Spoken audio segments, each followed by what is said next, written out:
जय हिंद। नमस्कार दोस्तों, मैं धर्मेंद्र गोस्वामी स्वागत करता हूं आपके अपने YouTube चैनल सिद्धेश्वर क्लासेस पर। दोस्तों, बहुत दिनों से मैं आपके लिए लंबी वीडियो, जो लॉन्ग वीडियो है टॉपिक वाइज, वो लेकर के नहीं आ पा रहा था समय के अभाव के कारण, लेकिन अब पर डे आपके लिए एक जो लॉन्ग वीडियो है वो आती रह गई। ये जो वीडियो है दोस्तों, आज की जो हम टॉपिक लेकर के आए, ये वीडियो बहुत लंबा चलने वाला है। ये जो टॉपिक है, ठीक है, हम आज के टॉपिक में मानव तंत्र, ह्यूमन सिस्टम को पूरा की पूरा देखने वाले हैं दोस्तों, ठीक है। इसके कम से कम 8 से 10 वीडियो आएंगे, तब जाकर के ये अपना एक जो टॉपिक है वो कंप्लीट होगा। तो दोस्तों, मैं आज जो अपना टॉपिक है इसको समझ लेते हैं, और इसका जो पहला टॉपिक है अद्यावरणीय तंत्र, ठीक है, इसको आज हम पूरा समझ लेंगे, ठीक है। कल से हम पाचन तंत्र, उसके बाद मतलब कि लगभग 1-2 दिन ये भी चलेगा, फिर श्वसन तंत्र, फिर परिसंचरण, तंत्रिका तंत्र, अंतःस्रावी तंत्र, उत्सर्जन तंत्र और जनन तंत्र और कंकाल तंत्र, ठीक है। ये टोटल 9 प्रकार के तंत्र हम पढ़ने वाले हैं दोस्तों। तो मैं आपको बताऊं दोस्तों कि सबसे पहले हम जो इसकी डेफिनेशन जान लेते हैं कि मानव तंत्र कैसे कैसे है, ठीक है। तो दोस्तों, मैं इसको बताने से पहले आपको शुरुआत में लेकर के चलता हूं कि कैसे ये मानव तंत्र आता है, ठीक है। तो देखो, किसी भी जीव की जो उत्पत्ति है दोस्तों, किसी भी जीव की उत्पत्ति किससे होती है? सेल से, ठीक है। मतलब कि सेल जो है, ठीक है, कोशिका को क्या कहा जाता है दोस्तों? सजीव शरीर की संरचनात्मक एवं क्रियात्मक इकाई कहा जाता। जब बहुत सारी सेल्स मिल जाएंगी तो सेल्स मिलकर के किसका निर्माण करती है दोस्तों? टिश्यू का, ठीक है। बहुत सारी सेल्स मिलकर किसका निर्माण करती है? टिश्यू का। बहुत सारी जब टिश्यू कनेक्ट हो जाएंगे, जुड़ जाएंगे, तब किसका निर्माण होगा दोस्तों? ऑर्गन, ठीक है, ऑर्गन्स का निर्माण होगा, ठीक है। जब बहुत सारे ऑर्गन्स मिल जाते हैं तो क्या बनता है दोस्तों? ऑर्गन सिस्टम बनता है, ऑर्गन सिस्टम, ठीक है, अंग तंत्र जिसे बोलता जाता है। और जो मानव है, ठीक है, मैं अपनी बात करें, मानव बॉडी की बात करूं, ठीक है, तो मानव जो है, मानव में कितने प्रकार के अंग तंत्र पाए जाते हैं दोस्तों? 9 प्रकार के, जो सारे के सारे आपके सामने उपस्थित है, ठीक है। ये सारे के सारे 9 तंत्र मिलकर के क्या करते हैं? एक बॉडी का निर्माण करते हैं, एक बॉडी का मतलब मानव शरीर का निर्माण करते हैं। तो हमारी बॉडी में कितने प्रकार के तंत्र पाए जाते हैं दोस्तों? 9 प्रकार के। पहला कौन सा है दोस्तों? अद्यावरणीय तंत्र, ठीक है। फर्स्ट कौन सा है? अद्यावरणीय तंत्र, ठीक है। इंग्लिश नाम भी मैंने लिखे हुए हैं दोस्तों, जिसको अगर मान लो इंग्लिश मीडियम से जो विद्यार्थी है वो इसके लिए जान सका, ठीक है। तो पहला अद्यावरणीय तंत्र। अद्यावरणीय जो तंत्र होता है, ये इसमें किसका अध्ययन करते हैं दोस्तों? तो ये जो है त्वचा से संबंधित एक हमारा क्या है? तंत्र है, ठीक है। त्वचा का अध्ययन इसमें किया जाता है, ठीक है, स्किन के संबंध में, ठीक है। अभी मैं जब डिटेल से पढ़ाऊंगा तब और इसके बारे में बताने वाले, ठीक है। दूसरा कौन सा? पाचन तंत्र, ठीक है। तो डाइजेस्टिव सिस्टम में इसमें हम पाचन से संबंधित जितने भी इंपोर्टेंट फैक्ट है, ये इससे बहुत सारे प्रश्न बनते हैं दोस्तों, ठीक है। इसको हम डिटेल से लेके आने वाले हैं, ठीक।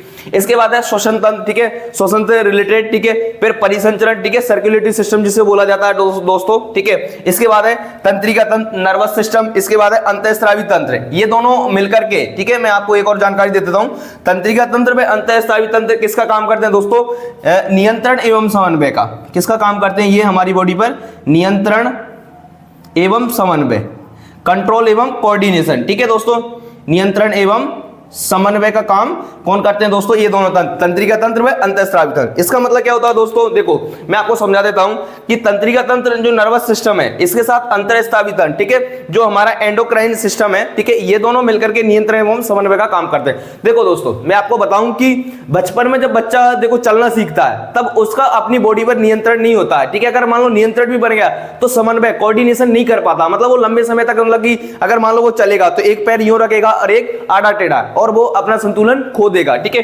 जो दोस्तों लोग अल्कोहल, दारू का सेवन करते हैं, उसमें भी नर्वस सिस्टम जो है हमारा क्या होता है? डैमेज होता है। तभी तो मतलब दारू लोग कैसे चलते हैं? यूं, मतलब कि बेकाती हुई, मलकाती हुई, ठीक है। और उनका जो नर्वस सिस्टम है, सॉरी, जो नर्वस सिस्टम है, तंत्रिका तंत्र, उससे अपना क्या कंट्रोल खो देते हैं दोस्तों, ठीक है। ये दोनों मिलकर किसका काम कर रहे हैं? हमारे नियंत्रण एवं समन्वय का, ठीक है। अगला जो है हमारा उत्सर्जन तंत्र, ठीक है, एस्केलेटरी सिस्टम दोस्तों।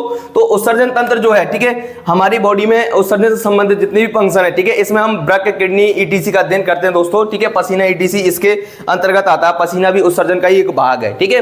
इसके अलावा अगला है हमारा जनन तंत्र। इसमें हम 2 प्रकार के जनन तंत्र पढ़ने वाले हैं दोस्तों, नर एवं मादा, ठीक है, फीमेल रिप्रोडक्टिव सिस्टम और मेल रिप्रोडक्टिव सिस्टम, ठीक है दोस्तों।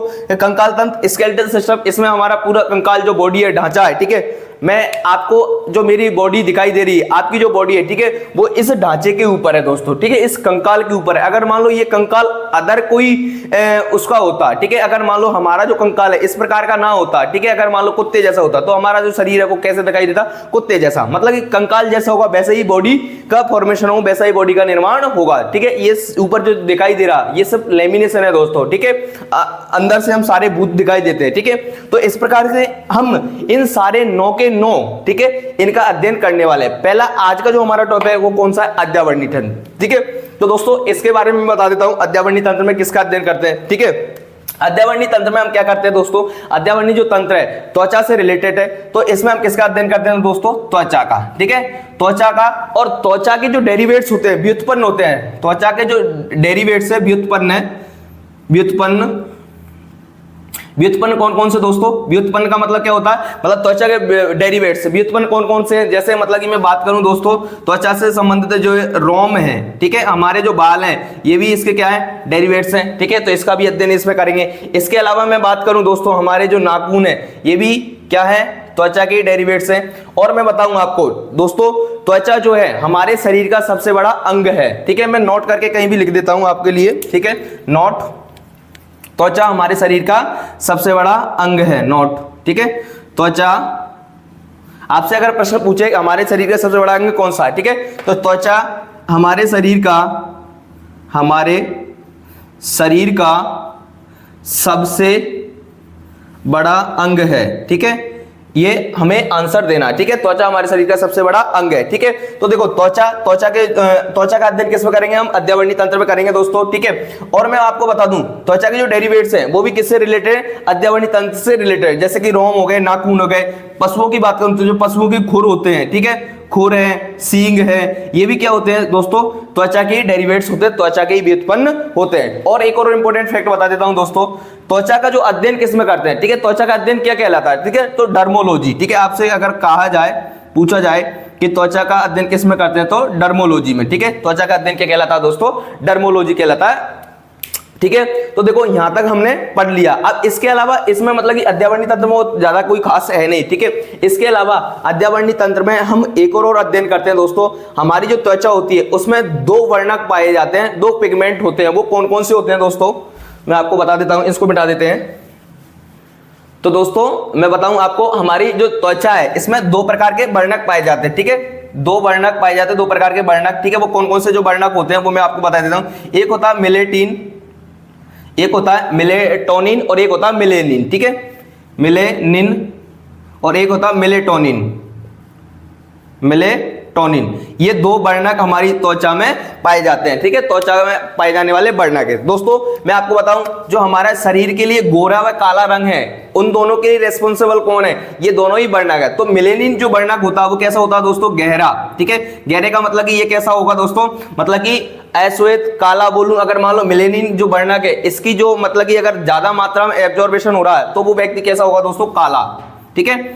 मैं इसके लिए गहरा या यहां लिख देता हूं काला सांवला, ठीक है, काला सांवला, ठीक है, वो व्यक्ति कैसा होगा, काला या सांवला, ठीक है। और मिलेटोनिन जो है ये कैसा रंग देता है दोस्तों, हल्का, तो इसको हम क्या बोल सकते हैं, गोरा व्यक्ति, श्वेत व्यक्ति या सफेद व्यक्ति, ठीक है ना, ये दोनों वर्णक, ठीक है।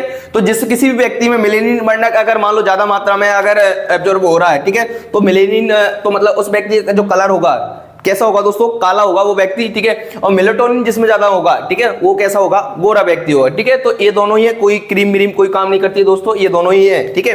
तो अब और इसके बारे में और इंपॉर्टेंट जो फैक्ट है वो और मैं बता देता हूं दोस्तों, नोट करके, ठीक है। देखो धूप में क्या होगा दोस्तों, अगर मान लो हम धूप में ज्यादा रहेंगे तो मिलेनिन जो वर्णक है, ठीक है, इसका एब्जॉर्बेशन ज्यादा होता है, तो वो व्यक्ति धूप में रहने से मतलब व्यक्ति और ज्यादा काला पड़ सकता है, ठीक है। तो मैं नोट करके लिखा देता हूं। और मैं आपको एक और फैक्ट बता देता हूं नोट में, ठीक है दोस्तों। मिलेनिन जो वर्णक है, ठीक है, मिलेनिन जो वर्णक है, ठीक है, ये इसका अगर मान लो हमारी बॉडी में कहीं बहुत ज्यादा मतलब एब्जॉर्बेशन अवशोषण हो जाए, ठीक है, तो उस जगह पर क्या हो जाता है दोस्तों, तिल, ठीक है, जो तिल चकत्ते जो दिखाई देते हैं, तिल ईटीसी हमारी बॉडी पे एक जगह कहीं दिखाई देते हैं, तो वहां पर मिलेनिन जो वर्णक है, ठीक है, ये ज्यादा मात्रा में क्या हो जाता है दोस्तों, एब्जॉर्ब हो जाता है, ठीक है। तो मिलेनिन वर्णक तिल ईटीसी के लिए रेस्पॉन्सिबल है, ठीक है। तो और धूप में मैं बता दूं आपको, जो धूप में ज्यादा रहेगा उसमें मेलेनिन वर्णक, तो मतलब वो व्यक्ति कैसा रहेगा, सांवला रहेगा, काला रहेगा, ठीक है। इसके अलावा मेलेटोनिन, ठीक है, जो व्यक्ति धूप में ज्यादा नहीं जाता, छाया में ज्यादा रहेगा, तो मेलेटोनिन जो वर्णक है, ठीक है, वो इसमें ज्यादा एब्जॉर्ब होगा और वो व्यक्ति कैसा होगा, गोरा होगा। तो दोस्तों आज की जो वीडियो है, ठीक है, इसमें हमने मानव तंत्र के बारे में जाना, ठीक है, मतलब कि मानव में कितने तंत्र होते हैं। देखो मैंने इस शुरुआत यहां से की थी, एक बार और देख लेते हैं, ठीक है। सेल, बहुत सारी जब सेल्स मिल जाएंगी तब किसका निर्माण होगा दोस्तों, टिश्यू का। टिश्यू मिल जाएंगे जब ऑर्गन, ठीक है। ऑर्गन और ऑर्गन सिस्टम में क्या अंतर है दोस्तों, ऑर्गन जैसे मेरा एक हाथ है, ठीक है, तो ये एक ऑर्गन है, हाथ है, मतलब कि ये किसी एक काम के लिए अकेला ही कर लेता, लेकिन ऑर्गन सिस्टम की बात करूं, ठीक है, तो इसमें कोई एक अकेला अंग नहीं है, बहुत सारे अंग मिलकर के क्या काम करेंगे, कोई एक काम करेंगे। जैसे कि अगर सपोज दैट मैं बात करूंगा आपको पाचन तंत्र, श्वसन तंत्र, तो देखो पाचन तंत्र में कोई अकेला एक अंग नहीं है, पूरा की पूरा हमारा जो आहार नाल वाला पूरा हिस्सा है, ठीक है, इसमें मतलब कि आमाशय आ गया, छोटी आंत, बड़ी आंत, ठीक है, ग्रसनी, ग्रसिका, ये सारे पार्ट मिलकर के किसका काम कर रहे हैं, पाचन का, ठीक है, ये पूरा मिलकर के एक सिस्टम बना रहा है। इसलिए मतलब कि ऑर्गन सिस्टम में क्या आएंगे, पूरे पूरा एक अंगों का समूह आएगा दोस्तों। तो इस प्रकार से हमारी बॉडी में कितने प्रकार के अंग तंत्र होते हैं, ऑर्गन सिस्टम होते हैं दोस्तों, तो ये 9 प्रकार के, ठीक है। अध्यावरणीय तंत्र, इसमें त्वचा का अध्ययन करेंगे, ठीक है, पाचन तंत्र हो गया, ठीक है, श्वसन तंत्र हो गया, परिसंचरण हो गया, ठीक है, तंत्रिका तंत्र हो गया, अंतःस्रावी तंत्र हो गया, इसके अलावा उत्सर्जन हो गया, जनन हो गया और कंकाल हो गया। हम वन बाई वन आज हमने अध्यावरणीय तंत्र को इतना सा ही आता है दोस्तों, इसमें कोई खास है नहीं, ठीक है। अध्यावरणीय तंत्र में हम त्वचा का अध्ययन करते हैं, त्वचा के जो डेरिवेट्स होते हैं उनका अध्ययन करते हैं, ठीक है। त्वचा का अध्ययन किस में करेंगे, अगर त्वचा का अध्ययन क्या कहलाता है तो डर्मोलॉजी, ठीक है दोस्तों, इतना सा है। त्वचा में कितने प्रकार के वर्णक पाए जाते हैं, 2, ठीक है। कौन कौन से, मेलेनिन और मेलेटोनिन। मेलेनिन जो मेलेनिन वर्णक जो है गहरा होता है तो वो व्यक्ति कैसा होगा, सांवला, ठीक है। मेलेटोनिन जो है हल्का होता है तो वो व्यक्ति कैसा होगा, गोरा, ठीक है दोस्तों। और अगर मान लो मेलेनिन जो वर्णक है, इसकी अगर हमारी बॉडी में कहीं ज्यादा मात्रा में इसका एब्जॉर्बेशन हो जाए तो उस जगह पे हमें तिल ईडीसी दिखाई देते हैं दोस्तों। तो अगली जो नेक्स्ट वीडियो आएगी दोस्तों, हम पाचन तंत्र के ऊपर के लेकर के आएंगे। तो दोस्तों इस वीडियो को अपने दोस्तों के साथ शेयर करें, मेहनत पसंद आ रही है तो दोस्तों और लोगों तक अपने इस मेहनत को भेजें ताकि उन लोगों को लिए भी ये फायदा हो सके। मैं आपको ये बता दूं दोस्तों, ये जो टॉपिक है मैं आपको बता दूं सीटी में इंपॉर्टेंट है, अभी जो पीटीटी का एग्जाम आने वाला उसमें भी इंपॉर्टेंट है, रेलवे के जितने भी एग्जाम होते हैं उसमें इंपॉर्टेंट है, रीट के एग्जाम में इंपॉर्टेंट है, ठीक है। इन सब के लिए ये टॉपिक होने वाला है दोस्तों। तो इस क्लास को ज्यादा लंबी ना करते हुए इसको यहीं खत्म करते हैं। जय हिंद, जय भारत।